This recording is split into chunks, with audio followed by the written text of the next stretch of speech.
Welcome to our channel. Today we how to withdraw items from Airtable view filters before sync completes. Quick tutorial step by step clearly. Open your Airtable base. Navigate to the specific view you want to work with. Ensure you have the necessary permissions to modify the view. Locate the filtered items displayed in the current view.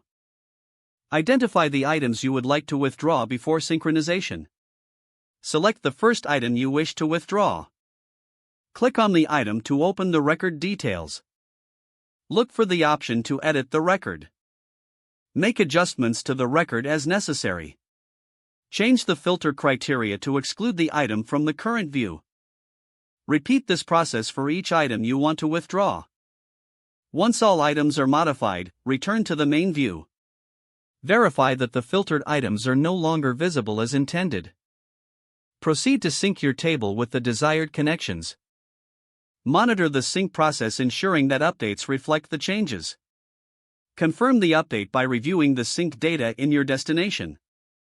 Take note of any discrepancies that might require further adjustments. Your items should now be successfully withdrawn from the view. This completes your quick tutorial on withdrawing items from Airtable view filters before sync completes. If the page does not load, refresh the browser or try again in a private or incognito window. Make sure you are using the correct email address, then retype it carefully to avoid small typos.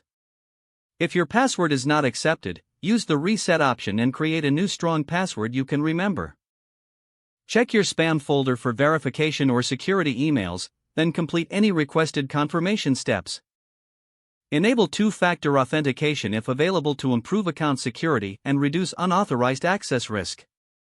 After signing in, review your profile details so your contact information and settings are accurate and current.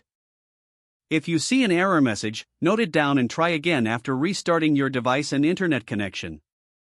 Log out when you finish, especially on shared devices, to keep your account and payment information secure. If the page does not load, refresh the browser or try again in a private or incognito window.